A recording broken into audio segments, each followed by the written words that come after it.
You played Wofford last year. Most would say that you're probably as adept as anybody at stopping it, but you've got a lot of freshmen that are going to be seeing it for the first time. How comfortable are you that you'll have those guys ready for what they'll see on Saturday? Well, I mean, we're going to have our guys ready without question. Comfortable is usually never a word that we use with the option. There's a lot of work to do. We got a lot of work to do is what I'd say. You got to start at ground zero every year. Obviously, it's great when you have guys that have been, experienced and exposed to it in the past. And we have some guys that have, but we also have to, bridge the gap for a number of other players, particularly just overall in our 2 deep. So you got to get sharpened up, so to speak, as a coaching staff first, and then be able to, be great teachers of the game and schemes and all of those things to our guys and get them to buy in, to what they have to do, just the discipline and the physicality and, the consistency that you got to play with, all the little details of it. So it's exciting though. That's just a challenge. And as coaches, you love that. That's a unique challenge, as we all know. And, one that, I know our guys will be excited about.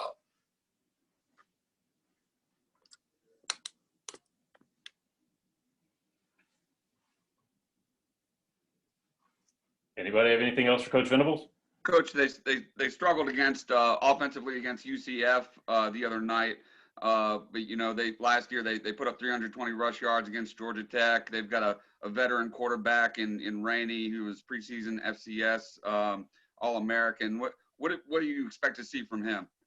Well, I know going into the year they felt like they had to use their words, their staff's words, was a championship team coming back, and so I think they had 9 of 11 guys coming back on offense and maybe 8 of 11 back on defense, and a really good scheme and system. And I think I know the game was a one-score game for a good portion of the game. Last week they had a couple of critical turnovers. A guy just spits the ball out. I think they had maybe 3 fumbles and an interception, but it was a wet night, damp and misty, and so probably doesn't work in their favor when they felt like they had to throw the ball later on in the game. But right away they went right down the field on South Florida, and so scheme-wise, it looks like they feel pretty comfortable with what they're doing. Some of the new guys they've had to fill in. And, again, Rainey's a really good player, got a really good receiver, their all-time receiver, leading receiver there, and transfer on their offensive line from South Carolina. And, again, an experienced group of guys overall. So, experience and running the option is a big deal. And so, again, just expect it. Again, they had the right mindset when we played them last time here in our stadium. Their first, 4 or 5 plays, man, they just gave it right to us, man. Flat back, put Christian Wilkins on his back on the first play of the game and just mowed us down. And with all those NFL guys up there, so they'll be, incredibly excited to play. And again, our guys are gonna have to have the right mindset, and get their nose bloody and play with a flat back, and this will be, a great physical test for us. Hey Brent, this is Larry. You anticipate DK will be available this week? I hope so. So we'll see, unless somebody tells me he won't be. So you never know what the availability is by the end of the week. Coach, it's Trevor again. After being able to watch the film of Saturday night's game, what were you pleased with and disappointed with? As much as anything, just first of all, pleased with having the opportunity to play. And our effort was, terrific. Saw some marked improvement with some of the returning players from a year ago that were here. Thought our guys were aggressive and physical up front. Thought our front 7 really played well. Thought, that, I think we controlled the game from the onset. And again, we did a good job of disrupting things. I think we had 11 tackles for loss, 6 sacks, played pretty good on third down. I think they were around the 30% range, and we're just off a little bit on a couple of other third downs that felt like we should have defended a little bit better, been a little bit more precise. There's a lot of really good plays from our secondary, and we got some other things that, again, where they made some plays, and I think we got to get over the top a couple times. It looks like it's the corner getting beat, but we're actually in cover 2. We just got to get our safety over the top a little quicker. And again, as we were talking about going into the game, for 3 straight years, they've been a top 5 team in plays per game. So the tempo and the pace is really fast. I think we've been had a false sense of security of what Wake Forest is like. The last couple of years we've played them, they've actually played a really slow, close to the vest type of game, and they did everything but that. I think the other thing that everybody needs to be mindful of is, they're going to come out and do some things that maybe you haven't worked on, you haven't had on tape, and so for a few of those guys that are playing football for the first time, starting in a college game, you're going to put you on your heels a little bit. That's very natural, very normal. And but I thought some guys were maybe a little bit overexcited from a fundamental and technique standpoint, and kind of lost the composure that you got to have so that you can play sound within the scheme, and don't try to do too much.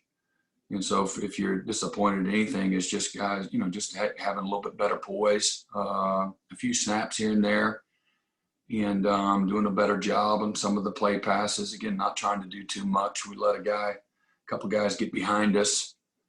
One with just bad eyes, bad discipline. Again, with some guys that are, again, just some of the backup guys, second and third team guys. And then just fundamentally, not utilizing the help that you have and losing your leverage in the coverage. So I think we let the ball spit out a couple of times outside of us, being a little bit overly aggressive at setting the edge.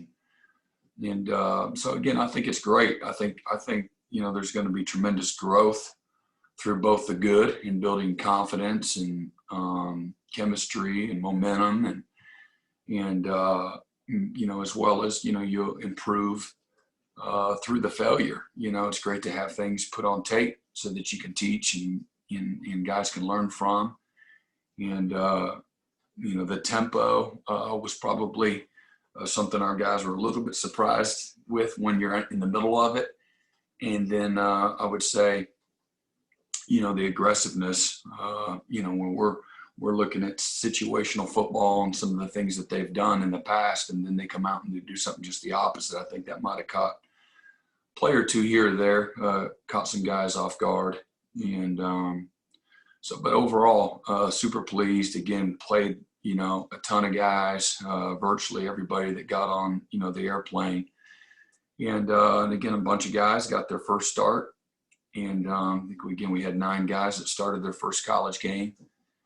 And so for us to go on the road against a conference opponent that, again, I think won 9 games a year ago, with most of those guys returning, Sage Surratt,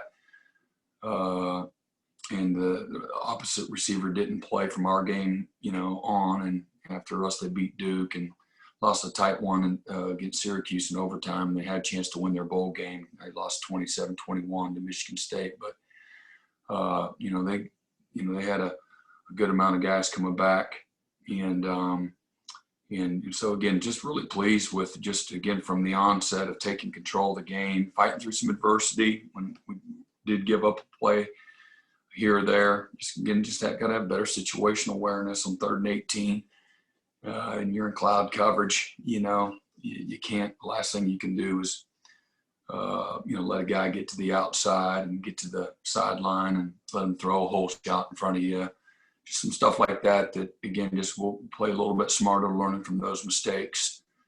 And again, I think we missed, I think the tackling overall for the night was really pretty good, but we missed a couple of in the box tackles where the guy bounced outside of us, and then we had the one seam ball there in the second half. Early on in the second half, they hit the seam ball, and we had a safety in the corner that bounced off each other. And McGuire does a great job hustling backside and gets him down, but got to be better.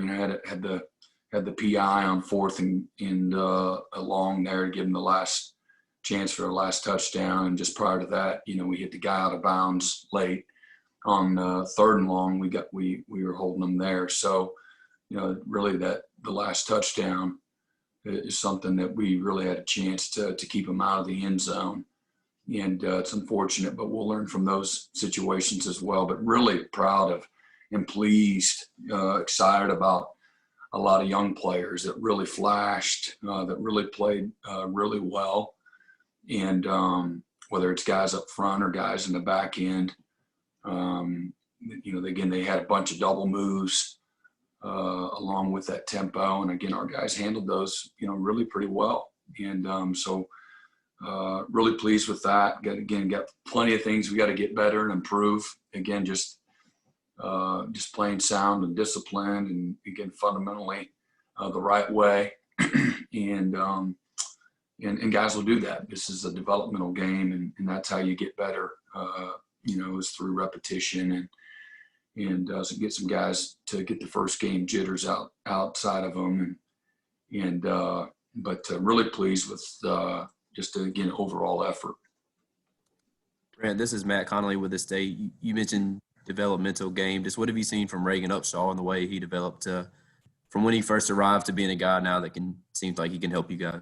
Yeah, so again, hadn't played football ever in his life until he came here, and played linebacker his first 3 years. And then we moved him to DN, played a little bit and a few blowouts last year. And then to see his development from late in the spring to where it is now, man, it's a complete and total transformation. Lemansky's done a great job in coaching him and bringing him along from a fundamental and scheme standpoint. And then Reagan's put in a lot of work. High motor, explosive, tremendous first step, very powerful, can really run, and he's got concrete in his helmet, heavy-handed. Again, just a high motor guy, great team player, a really good leader for us. So I'm excited about him, and he's going to really be a critical part, of what we're doing this year. Brent Lubejek from State. As far as Miles Murphy's performance, how impressed were you with that and just his development since he arrived back in January to now? Just so what have you seen from him? Yeah, really excited about Miles. He's got so much natural ability. He's not only a refined pass rusher, but still getting better. He's got plenty of things he's got to improve at. But he's so powerful and physical. Most young players, that's the last piece that comes, is that physicality standpoint. And that's not been a problem since day one. Super ultra physical, loves to put his face in the middle of it, and heavy-handed kid. Got a great motor, very cerebral, and just very intelligent. For him to pick up what he's picked up is really pretty remarkable, to be honest. But can run, and very humble, lets you coach him hard. And again, he still has, tremendous growth potential from a mental standpoint and a development, skill-wise. But great work ethic, and like I said, tremendous humility. Was disruptive the other night. And again, I think he'll be a guy that I believe will get better and better and better the more he plays. Just because he works hard, not just because it naturally happens for every. You still got to work and develop it. And so that starts in the weight room and the practice habits and the film room and things of that nature. You can't just have talent. You got to, again, you have to have the intelligence and the fundamentals that go along with it. And then you can be a great player. And I use a guy like a Logan Rudolph that was talented, but maybe he wasn't talented with some of the physical traits, in length, things of that nature. But what terrific college football player he was, because he was a detailed guy, effort guy, intelligent, strong in his own right, pound for pound. But, when you have that refinement in all of those little things and the fundamentals and how you fit in the defense and things of that nature, it lets you play to a whole nother level of aggressiveness and confidence that comes along with that. And so that'll come through over time for Miles. And you really have seen it, from him. He had a little period early on in camp that maybe it was, where he might have hit a wall. And he'd probably be able to talk about that more, but really just seeing him training the right way. He's still a pretty hot stock. I'd buy all day, even at a higher price with him, because I think there's tremendous growth that's still to come with Miles. Brent, this is Larry Williams again. You've been around a long time. How often have you seen guys show up as physically developed as Miles is, as Brzee is, and even Capehart? Yeah, I mean, you don't see it very much. That goes without saying. A guy like Dexter was, as game ready as we've had, and those guys would fit right there probably with Christian was a little bit different. His fundamentals weren't probably quite there. He had played offensive line and defensive line and used his flippers and his forearms a lot more than, just striking with his hands. And, your D lineman, man, you got to lead with your hands. And so that had to come, for Christian. Christian had that ultra athletic ability for a big guy, and could really bend. It was bouncy, but probably not quite as twitchy as Brzee. And, Cleveland came, as whatever he was, the 90th rated D end in high school, whatever that means. But he had so much physical development and just mental development, and became, an incredible college player. Miles, Coach Sweeney likes to say, is one of those guys that you just add water to. And, with the length, the size, the speed, some of the refinement, with still more refinement to come, and the physicality as well. So, it's not very often that it happens, but you know it when you see it. And, and then Capehart's a big body athletic guy that's still got a lot of the fundamental things to work through. And, the mental side, just still learning and things of that nature. But Brian and Miles in particular, again, both guys that, again, have a super attitude first and foremost. Their mind's right. They're workers. They're quick learners. They have, again, very little egos, and just great teammates. And so with the talent and the ability. So they still got plenty. And I think both of them, from a grade standpoint, there's plenty of guys that graded higher, like you would expect. And but we're really excited about them, and then combined with the other, experience and the other players that we have, feel like that we have a chance to be better, particularly up front, and in that front seven than what we just built, a little bit different than what we were a year ago. I think there were a couple of times when Miles was engaged with a blocker and then was able to quickly disengage and then get a ball carrier down from behind. Is that something that's impressive to you, and maybe rare?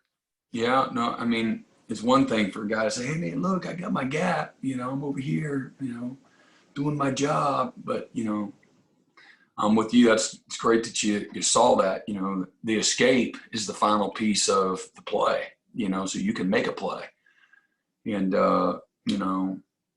do all those things that get you to a position to take on a block. Now you got to whoop the block, and now you make the play, and that's what the good players know how to do. And to be able to finish a guy off and violently escape, so that you can make a play. And then, the closer you get to the ball, the faster all that has to happen.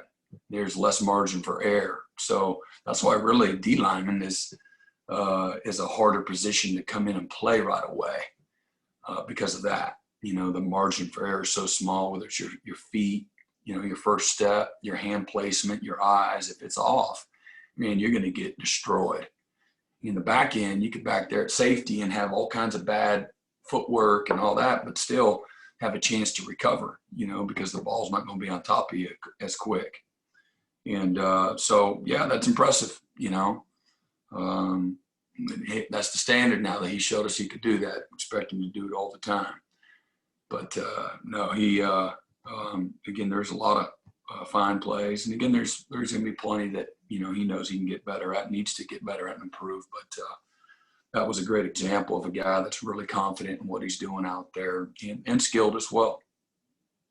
Coach, it's Trevor again. I don't imagine Miles has faced many triple option offenses, if any. How well do you think he'll be able to stay disciplined, set the edge, and for a passer like him? No, it's not a bad question. That's a great question, but we don't know yet. And because it's, by the time we get to this first meeting and then go through the week of practice and then you get to game day, it's when you're really going to have a good feel for it. But to be honest, it's you never really feel, like I said, we started as you never really feel comfortable, because you realize that, every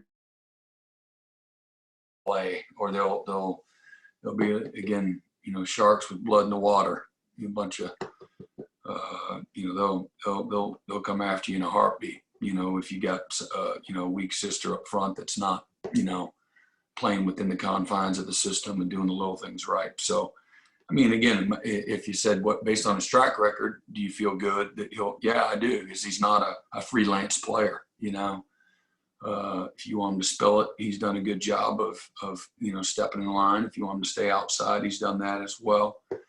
So, he's in the position he is because he's been a disciplined player, knows how to play the game. So we just got to transition these guys to a little bit different style, for this game. Hey, Brent, it's Anna Hickey with 24/7 Sports. I know you were talking about just having multiple first-year guys starting. What did you think of Landen Sanders in his first year, or his first game? Yeah, we're super excited about Landen. He graded over 80%, really played well. He's got great range. He's a good tackler. He's got really good instincts, good coverage ability. And again, for the stress that this offense put, on these guys, whether it's, again, procedurally with tempo and, formations and just a lot of the exotic things that they do, a lot of double moves and a lot of stress in that back end. What a team like Wake does is they put you in conflict a lot. And because of their a run-based offense with all the RPOs, not every play is a run, but about 70% of the first and second downs, maybe a little bit higher, 70+% of the first and second downs are all called runs with pass concepts off of it. And so procedurally and schematically, what they do is they put those secondary players on an island. They're very much like a triple option team would, where you're in zero coverage. And, everybody underneath is required to stop the run. And if you lose one player, you're going to be soft, and then they get you on your heels, and then you can't do anything right. And so you got to take away what they do best. And, so very looking at it from that standpoint, you got to be careful with some of the coverages that you do. And you got to play them a little bit different, or, you're going to stay on the field. They're going to score points. And, but understanding that, they've got to also play with some high stress calls, and very high stress calls without a lot of help. And so there's a lot of space. Space is not your friend on the football field if you're a defensive player. You want to take the air out of things, out of the ball. Certainly in routes and in coverage, you don't want a lot of space. You got high skilled players that you want to be able to crowd them and not allow them to work leverage and things of that nature. So, but getting back to Landen, man, super pumped about his future. And again, overall, he played well the other night, and he's got a few plays he'd like to get back. But most of the time, most games, you're going to have a few. Even if you play at a really high level, you're going to say, yeah, but I should have. I wish I could get that one play back or those two plays back. So that's just the name of the game. When you step into the arena, that's going to be part of the experience. We'll take two more for Coach. Brent, I believe Dabo said Tyler and Rook were getting MRIs yesterday. Do you have any idea, an update on those guys? I don't. Hey, Coach Venables, this is Grace Rayner with The Athletic. I'm just curious, when you guys do have these rare freshmen, how long does it usually take for you to identify that they are indeed pretty different? Probably that first day or two in pads. I mean, they're always going to stand out, in shorts, but you add the physical side of it once you put the pads on. If they're still standing out, usually, that's when you definitively know that they not only skill-wise, but from a physicality-wise. Because again, it's a physical. Whether you're a receiver, you're a corner, you're nose guard, or you're a linebacker. There's the physical element has always got to go along, with the skill development, and so, usually a few days into being in pads, you figure out if somebody really stands out. It's a little bit different.